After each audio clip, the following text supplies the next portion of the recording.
The Order 1886 introduces players to a unique vision of Victorian-era London, an alternate history where technological advances take center stage in a battle against a powerful and ancient foe. The game takes place nearly 40 years after the Industrial Revolution, but unlike in real history, the Industrial Revolution stems from mankind's desire to prevail in a centuries-old war. The advances in technology, invented by some of the foremost minds of the time, give man an opportunity to take the upper hand for the first time in their struggle. In the game, you are a knight, Sir Galahad, a member of an ancient order, and you will take center stage in this fight for mankind's survival.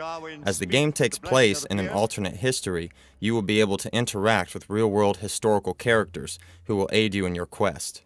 You will see and navigate real places. You will not only be a witness, but have a hand in real events that have unfolded. Izzy! Are you alright? Damn it!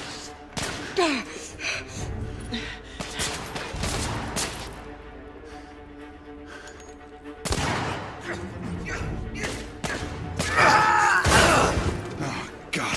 They're slaughtering them. Ready? Just get rid of this scum.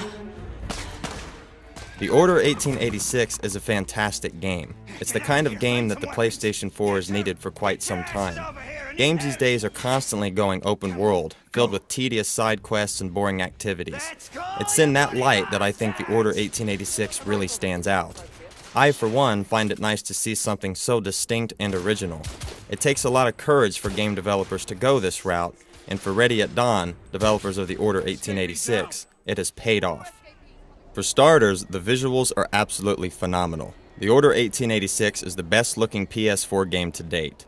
Everything from the character models, textures, and lighting are all rendered at a detail no other game for any console has yet to achieve.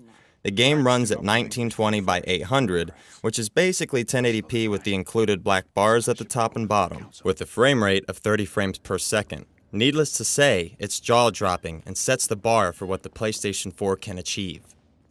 The story of the Order 1886 I also found to be quite compelling, and it kept me hooked from start to finish.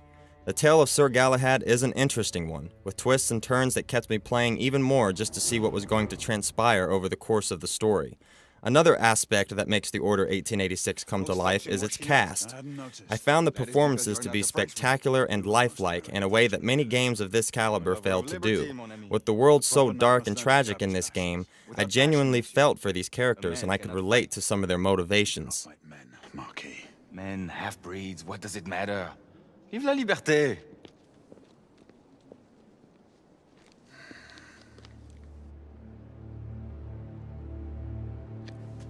Personal.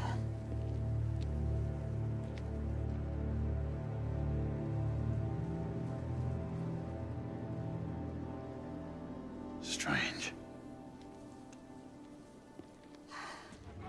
The best way to describe the gameplay in the Order 1886 would be simple but solid.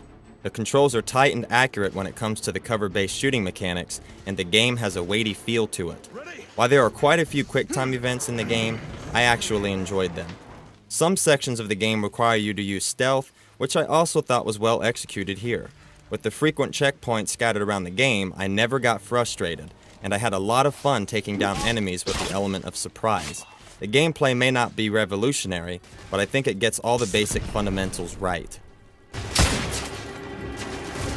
Sir Galahad, rebels are moving in on your position. Let them come.